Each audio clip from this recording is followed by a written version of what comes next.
Hello and welcome to Nationwide. I am Ifoma Ojinta. President Bola Tinubu has departed Abuja for Paris, France on a private visit. A statement from the Presidential Advisor on Media and Publicity, Anjuri Ngelali, indicates that the President is expected to return to the country in the first week of February 2024. Nigeria is now more than ever pressing for membership of the world's largest economic group, G20, as well as representation of the continent in the United Nations Security Council. These were parts of the bilateral and multilateral discussions as President Bola Tinubu received U.S. Secretary of State Antony Blinken at the State House. State House correspondent Musbaut Wahab reports. United States Secretary of State Antony Blinken arrived State House Tuesday evening on his tour of 4 African countries of Cabo Verde, Cote d'Ivoire, Nigeria and Angola. President Bola Tinubu is looking to shake up Nigeria, and this warm handshake will perhaps play a pivotal part. The giant of Africa is striving to consolidate its economy and ensure greater prosperity for its people, and so expanding the frontiers of bilateral relations with an existing partner like the U.S. may come in handy. After about an hour of talks with President Tinubu behind closed doors, Nigeria's Foreign Affairs Minister led the visitors for a briefing. The discussions were very fruitful, and the fruits are to manifest in agriculture, pharmaceuticals, security and technology among other areas of collaboration. But also pressing for the host country is its intention to get onto the global platforms of the G20, a United Nations Security Council, as it seeks the support of US. We feel it necessary and deem it fit for Nigeria to be ably represented in these decision-making bodies. By some accounts, as many as 60% of the resolutions passed by the UN Security Council in one way or the other related to Africa. So Africa needs to be represented. U.S. Secretary of State acknowledged the significant position and contribution of Africa in shaping the world, and also recognized what he called real compelling opportunities in Nigeria. Africa has shaped our past, it is shaping the present, it will shape our future. The United States is committed to strengthening genuine partnerships on the continent to work to solve shared challenges, and also to deliver on the promise and the fundamental aspirations of our peoples. Blinken commended the bold economic decisions of Nigeria's government in creating a better enabling business environment, which he says big U.S. investors are ready to key into. American entrepreneurs, American companies are eager to partner with and invest in Nigeria's economy, particularly in the tech sector. We have tech giants that are teamed up with Nigerian partners to help meet President Tinubu's 1 million digital jobs initiative.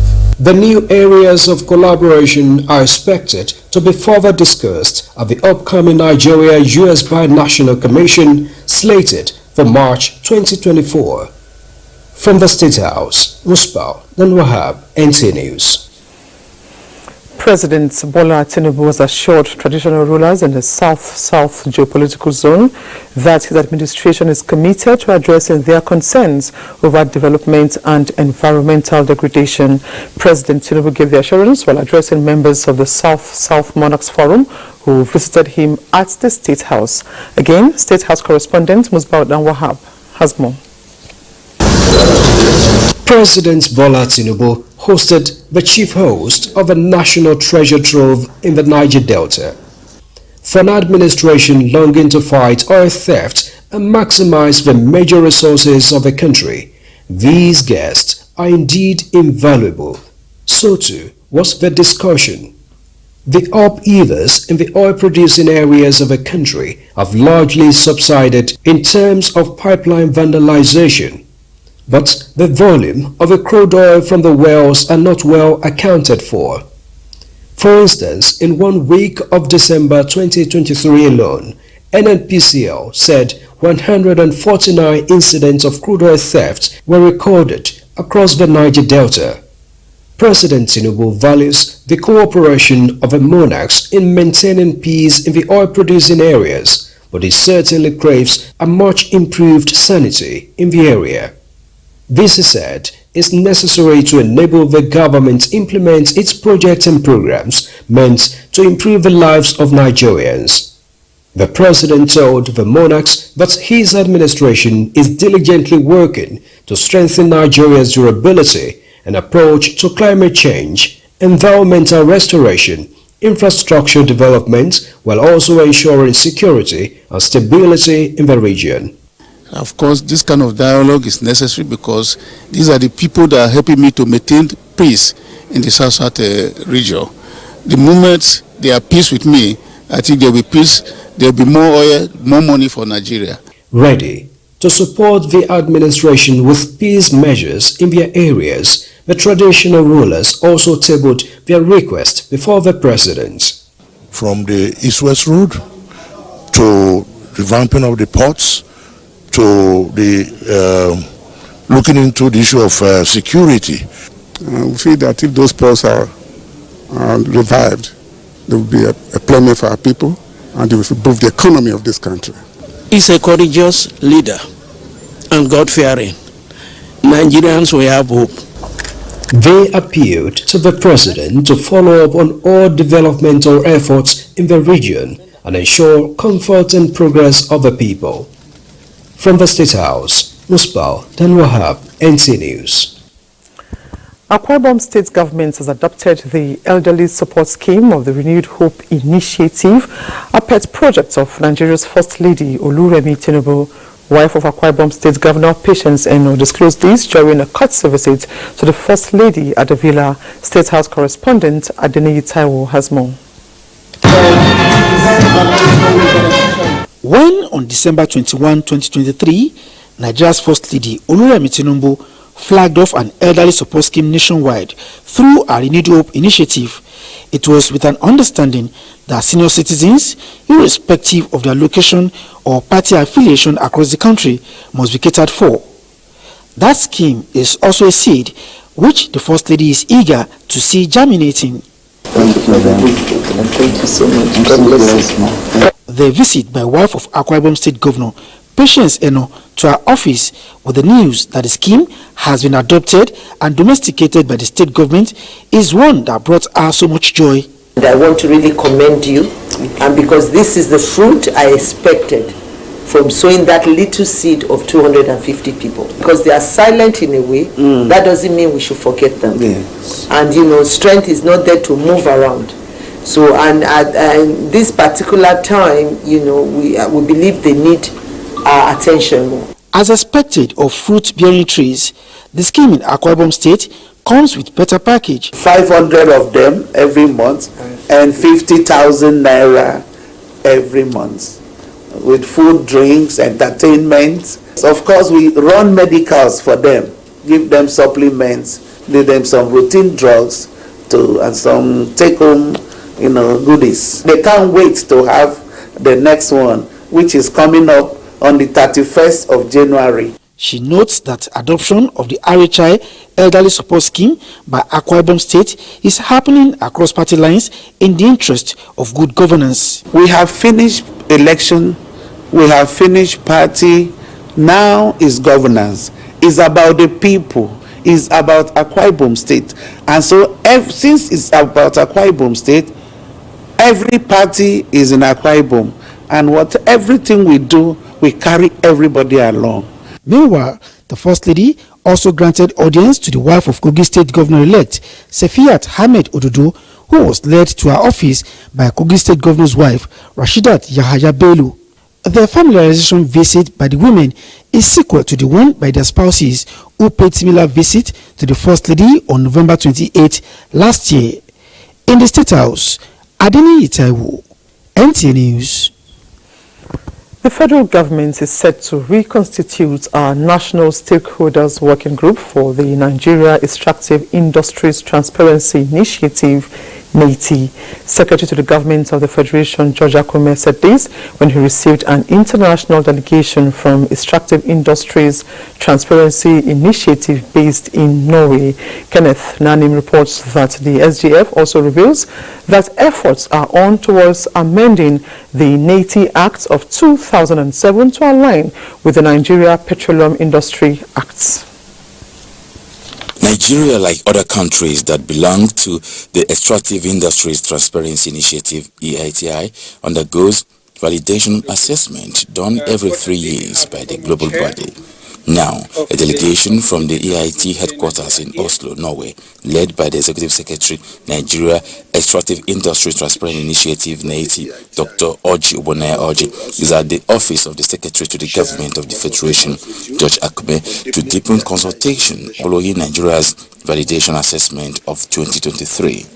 The SGF George Akume is emphatic that NATI's report has been strategic and impactful in driving reforms in the oil, gas and mining sector in line with the renewed hope agenda of the federal government.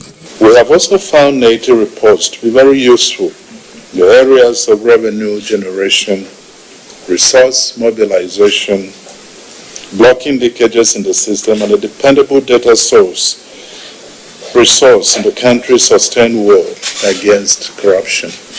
The validation report, the AGF says, highlights strongly areas where the country has done well and assures the delegation that areas of improvement identified will be prioritized.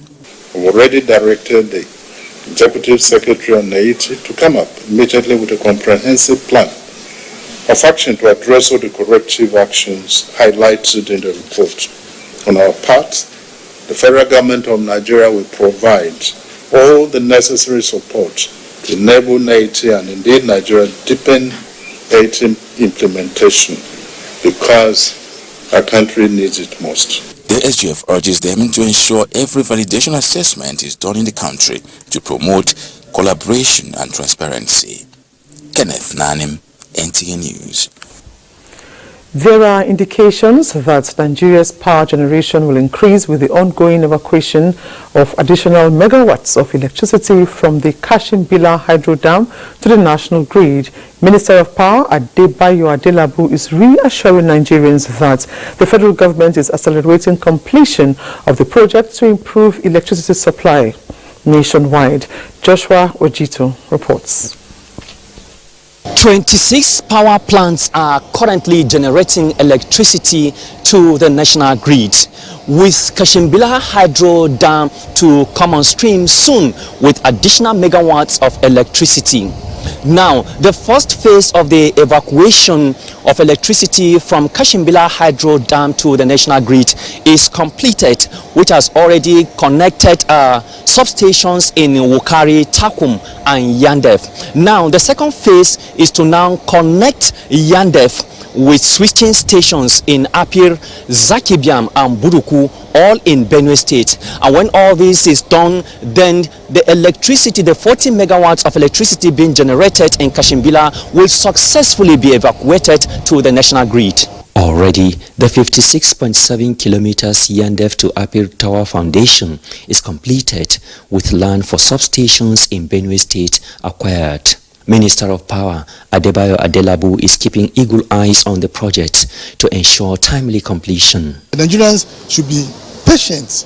We're working hard to ensure that we improve our power generating capacity across all the power plants. We also work on strengthening and expanding the capacity of the transmission grid so that as more power is generated, they can actually be wheeled onto the grid. And we're also working on distribution infrastructures to ensure that the DISCOs are able to distribute these powers that we generate and transmit. What we want to do is to make sure that we finish the 132 kV transmission line from Yandeb to Apir in Makodi.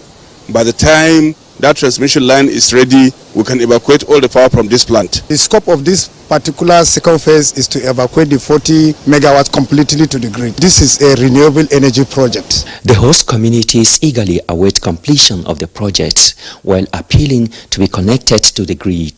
The project is ongoing, it's almost completed.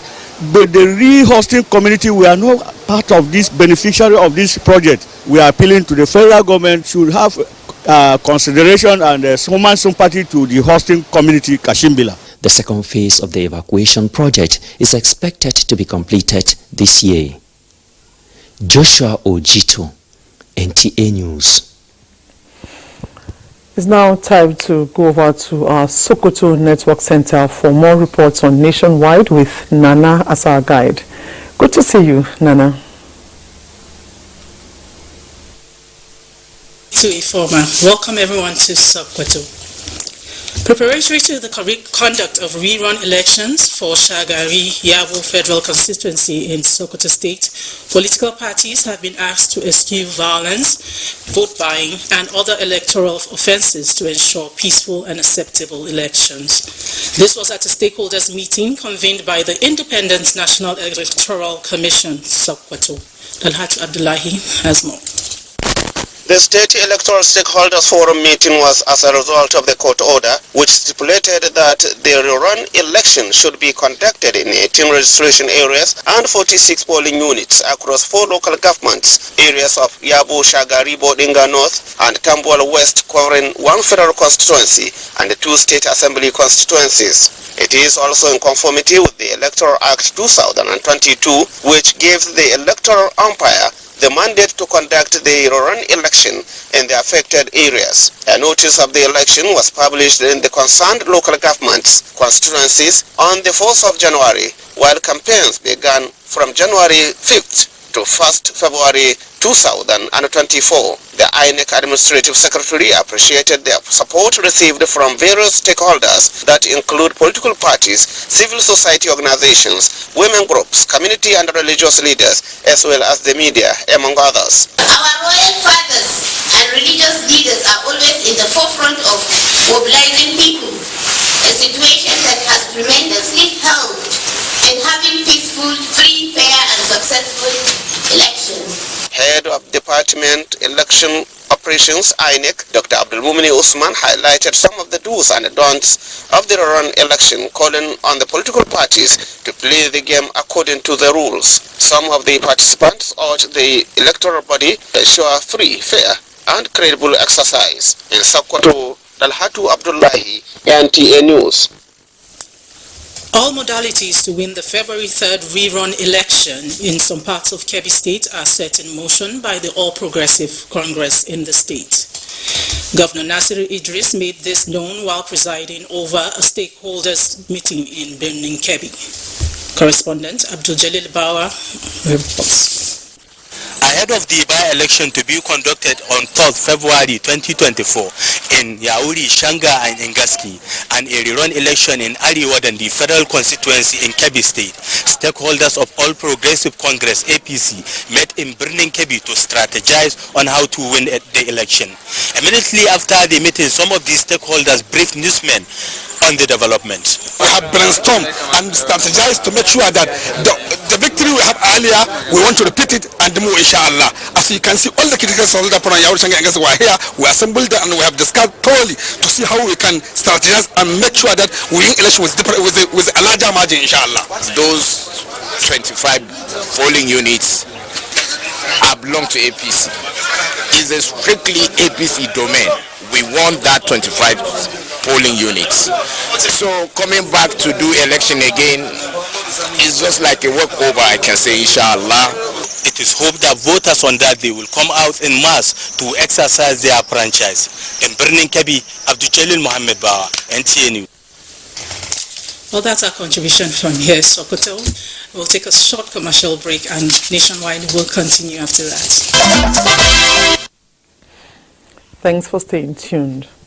Now, in September last year, the bridge at the new Artisan Market axis of the Enugu-Port Harcourt Expressway collapsed. Today, the good news is that the federal government has not only accelerated work on the bridge, but is also working on a diversion to ease traffic before the completion of the new bridge. Chegon Nuaro has a report on the work in progress. Work is ongoing simultaneously at the old bridge site, and the new diversion site, which has a concrete culvert, is in place. Massive human and machinery labor are evident at the new Artisan collapsed bridge, with an aim to bring into completion the work which was started late 2023. With the bridge collapse, motorists have had to ply diverted routes within the metropolis, which resulted in dense traffic holdups. Articulated vehicles now ply inside the streets of Enugu, worsening the already bad traffic scenario. Residents have a tale of woes to tell, as the walkway across the bridge is like a mountain expedition. With the two interventions going on, Enugu residents are happy that attention has been given to the collapsed bridge and hope for expedited completion. In Enugu, Chiegonu Aro, NTA News. And Chiegonu is standing by at the bridge to give us a situation report. Hello, Chiegonu. Tell us more about the situation there and more on the challenges since the collapse of the bridge. Good afternoon and welcome.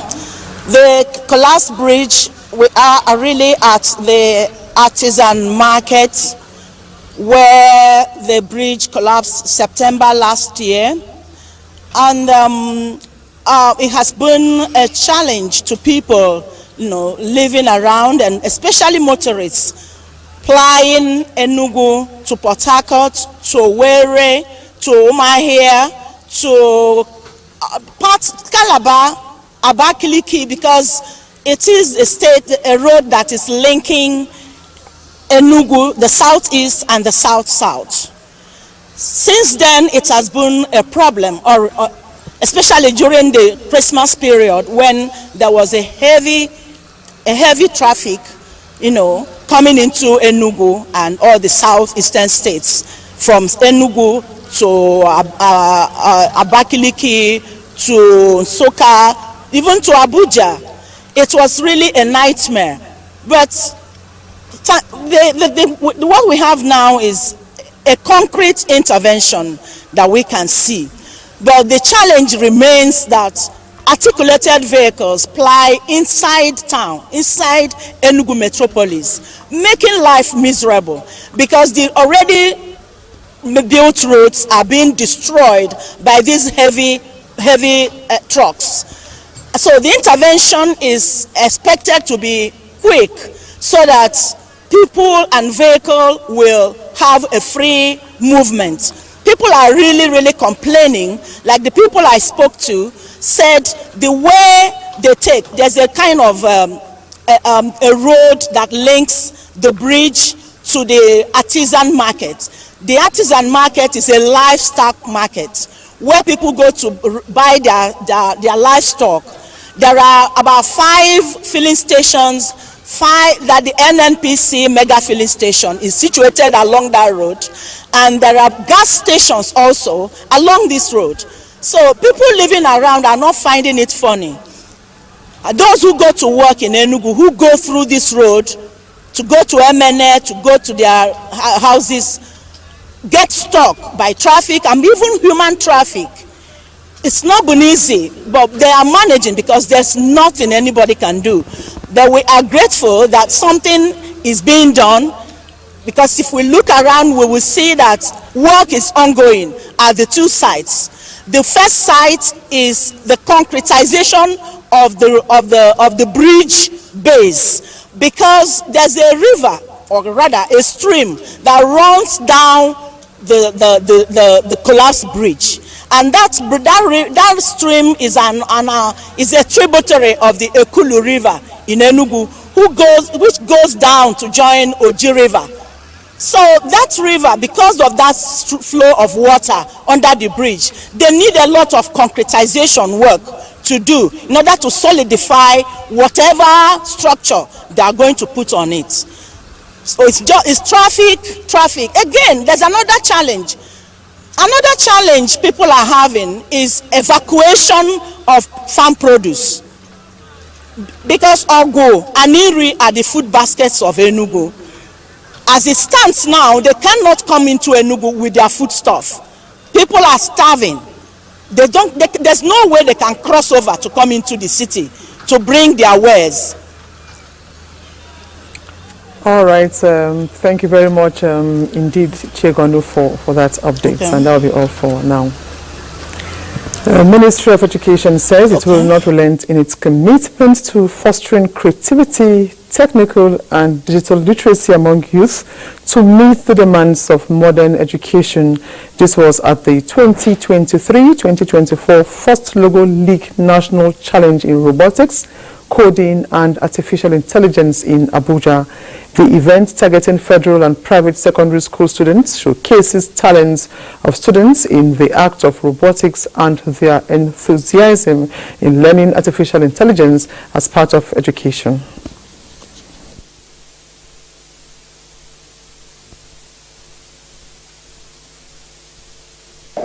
It is not just about building robots, but about instilling in our students a profound understanding of how science and technology can be harnessed for the betterment of the society.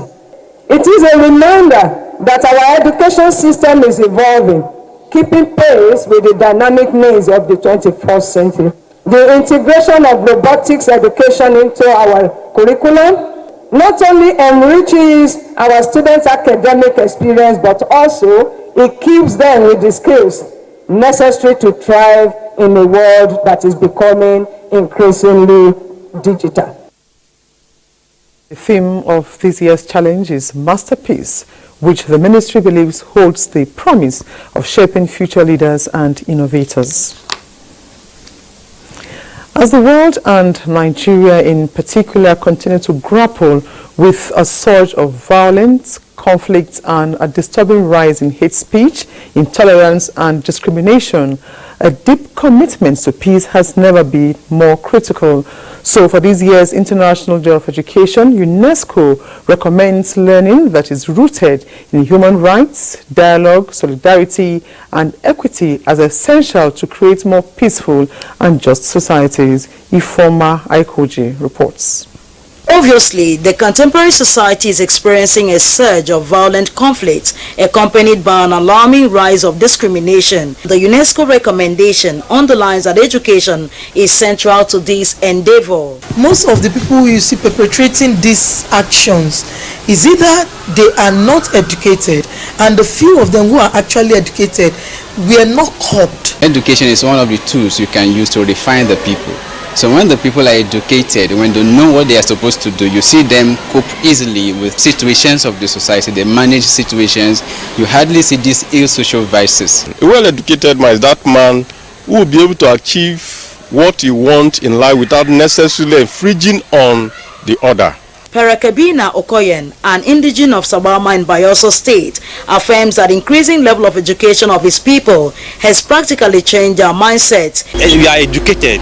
That's why you can see the peace in the riverine area. You can see less of militant attack and kidnapping in Bayelsa State. That is the work of education. With the theme, Learning for Lasting Peace, UNESCO is dedicating the 6th International Education Day to the crucial role education and training play in tackling activities damaging the fabric of peace of the society. In Yanagua, the capital city of Bayelsa State, Ifoma Ihoje, NTA News. Barely 4 months after the inauguration of the internally displaced persons resettlement city constructed by the federal government in Zamfara State, the houses are yet to be occupied by the target beneficiaries. Zamfara State government, however, says selection of the prospective occupants is in progress. Halilu Mohammed, who examines the situation, tells us more. To address the shelter problem, the federal government had, through the National Commission for Refugees, Migrants and Internally Displaced Persons, constructed IDP's resettlement city in Gusau, the state capital. Nobody will be allocated with one of the houses until the committee realized that where he left and come to IDP camps, that his house there was demolished by the bandits, or it was burned. For the state government has also embarked on construction of a 6th transitional housing unit still in Gusau, which has reached advanced stage of completion. Now we are in the process of fencing the IDP and put a guard room, mosques and other amenities. It is expected that the two settlements will soon be put to proper use to provide some sense of relief to IDPs in the state. In Gusau, Halir Muhammad, NTA News. And Haliru now joins us live in Gusau to speak more on the issue. Now, Haliru, if you can hear me, what more can you tell us on this resettlement of IDPs in Zamfara State? Good afternoon and welcome to Gusau. Thank you for joining us live from Gusau, the capital of Zamfara State. I'm standing right at the IDP's resettlement city, which was constructed by the National Commission for Refugees, Migrants and Internally Displaced Persons. Last year, precisely, it was commissioned in October 2023. Now, we are all aware of the security challenges bedeviling Zamfara State for more than a decade now, and these problems have had devastating effect on the entire citizens of the state. Particularly, it has, resulted in massive displacement of most of the people living in rural areas who have migrated to especially Gusau, the state capital, and most of them are taking shelter in schools, other public structures, and of course houses of relatives and other caregivers. Now, in an effort to address the problem being faced by IDPs in the state, the federal government, through the National Commission for Refugees, Migrants and Internally Displaced Persons, deemed it necessary to construct an IDP resettlement center, which was commissioned, as I've earlier mentioned, and now the resettlement is where I'm standing here right away. But it was commissioned last year, as I've rightly mentioned, and allocation was made to two displaced persons. But unfortunately, since then, no any IDP has also settled in this very place. Okay, now Haliru, now that the project... Yes. Now that the project has been completed and we still don't have anyone occupying the houses or the resettlement, what is the situation of the place at the moment? Yes, I was opportune to have an interaction with the State Commissioner for Humanitarian and Relief Matters recently, the State Commissioner in person of Salisu Musa Safi, and he was able to inform our viewers, of course, that selection of the remaining prospective occupants of this resettlement center is ongoing, and it has reached an advanced stage of completion.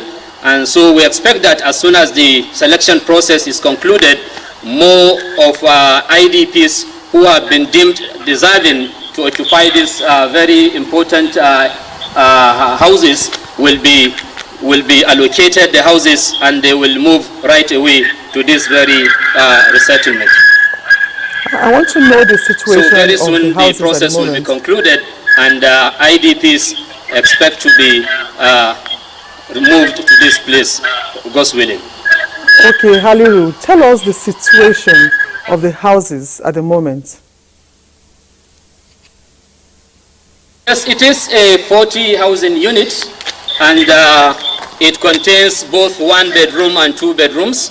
It equally has a market, a school, a community center, a mosque, and a recreational center, and of course other social or basic amenities, all meant for the benefit of IDPs who have suffered from the different security challenges we have been facing in Zamfara State.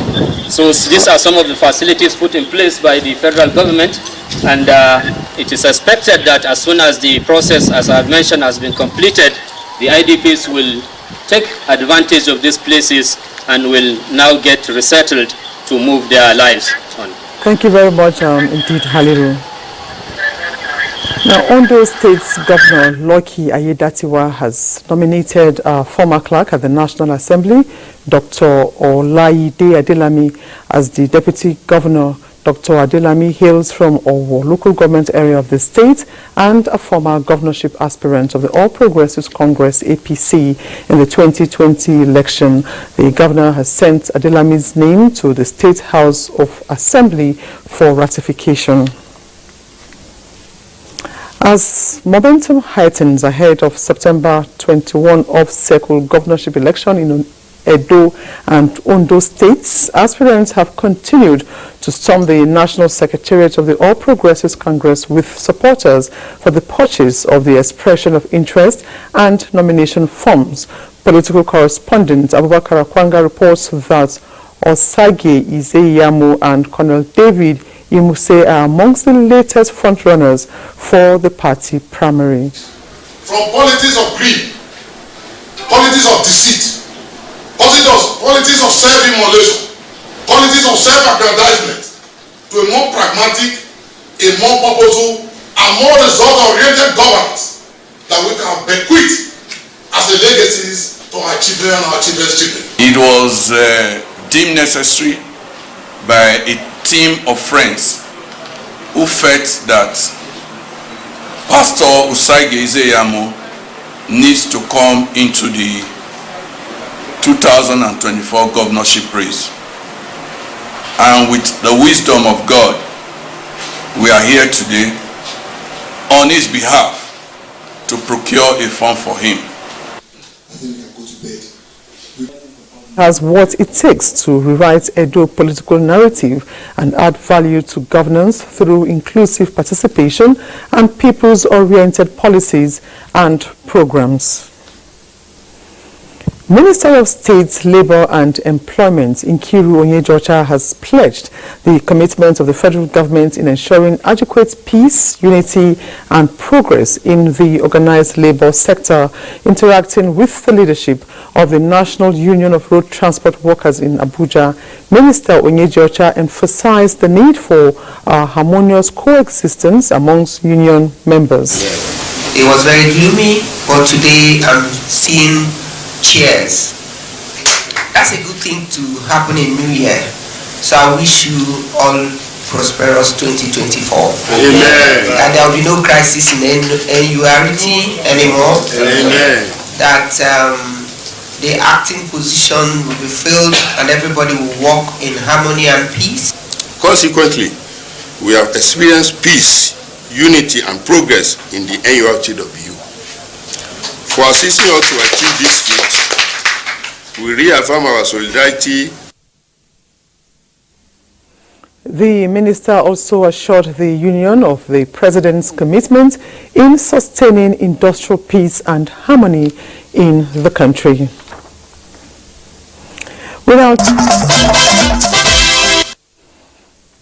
The new president of the Nigeria Association of Women Journalists has taken over office. Immediate past president of the association, Ladi Bala, at the handover ceremony, urged the new executive to imbibe the principles of justice, fairness and equity in the discharge of its duties. Deborah Bala-Gugu reports. Every journey that has a beginning has an end. So was the case of Ladi Bala, the outgone national president of NAWOJ, who left with her head high with great achievements recorded during her tenure. I wish you God's wisdom for you to handle the affairs of NAWOJ. Handing over to the new national president NAWOJ, Aisha Ibrahim, documents, Ladi noted that her leadership focused and entrenched in the revitalized NAWOJ with developed policy documents. This is the very first time since the establishment of NAWOJ 34 years ago that a city president is handing over to a successor. This is the very first time that NAWOJ has an office, that a president is sitting in an office, courtesy of what we have done. The outgone national president has extended a hand of friendship. She has expressed her willingness to work with us, and we will definitely work with her because she has done extremely well. I'm pleading with NAWOJians in the FCT, no matter whose ox is God, we will do the right thing. We are bent on doing it and we will definitely do it. High point of the handing over ceremony is the decoration of the new president with the association's branded material. Nigeria's security challenges require the doggedness and dedication of all officers and men of the Nigerian Armed Forces to effectively tackle them. Force Commander Operation World Stroke Major General Sunday Igbenu Wahia said this at the base socio-cultural activities BASA to mark the end of 2023 and usher in 2024. Blessing Omeche Ebute completes the report. Base Socio-Cultural Activities Day is an annual event to celebrate end-of-year activities, showcase Nigeria's diverse cultures and unity, and encourage cooperation between security forces. The BASA of the Tactical Air Command Makudi had various cultural displays of the different ethnic groups residing in the base. Aside these cultural displays, other activities such as the tug of war and other military games took center stage. Guest of honor at the event, First Commander Operation Wild Stroke Major General Sunday Igbenu Wahia and the Air Officer Commanding Tactical Air Command Makudi, Air Vice Marshal Francis Edosa say the event aside the fun fair is aimed at promoting family values, cohesion and unity. We are all aware of the trending terrorism, kidnapping, armed banditry, insurgency, and other forms of security challenges which tend to hamper economic development in our country. You must brace up to your responsibilities as professionally trained soldiers to nip this menace in the bud. Today's event also seeks to promote inclusivity, instill a collective sense of identity, and foster a collaborative and supportive atmosphere which will lead to increased mission success. High point of the ceremony were the presentation of awards to deserving personnel and the lighting of the bonfire by the guest of honor. In Makudi, Blessing Omeche Ebute, NTA News. Let's now join Michael in Lagos for more on Nationwide. Hello, Michael. Hello, Ifoma. Good to see you. Effective communication is the cornerstone of a successful relationship, and when this is translated to the health sector, quality healthcare delivery is guaranteed. Stakeholders advocate proper orientation for health professionals on the need to show empathy while interacting with patients, as well as sensitization on knowing their rights. Amaka O reports. Communication is said to develop a sense of trust between patients and healthcare providers. This makes it easier for patients to take recommendations from medical experts. Medical professionals and patients' relationship is therefore an important aspect of medical practice, which experts say is often neglected, while cases of maltreatment or abuse of patients are underreported. When a patient is intimidated and insulted, he finds it difficult to open up. So communicating positively and effectively to a patient allows the patient room to open up and know that, oh, somebody cares about me. So why don't I open up? So in itself is therapeutic. Experts are also of the opinion that patients often desire to be treated with dignity and respect. They call for more sensitization on patients' rights. Empathy is higher than sympathy. Some of us will sympathize without emotion, but when you empathize, you're putting yourself in the position of the patient. You know that this could be me. The federal government has also asked us to have a committee on quality improvement. And as part of that, you're talking about quality improvement, you're talking about clinical governance, meaning that the reason why you have hospital is essentially because of patients. Understanding patients' needs, enhanced communication, reducing patients' anxiety, and emotional intelligence in healthcare practice, no doubt, experts believe will lead to better patients' outcome and confidence in healthcare systems. In Lagos, Amaka O, NTA News. That is it from here. It's now back to Ifoma for the continuation of the news. Many thanks, Michael. Now, Coach Jean-Louis Gazette of Ivory Coast joins leagues of managers to lose their job as the 2023 Africa Cup of Nations as Super Eagles of Nigeria prepare for battle against the indomitable Lions of Cameroon. Details of these and more with Austin Edemodo.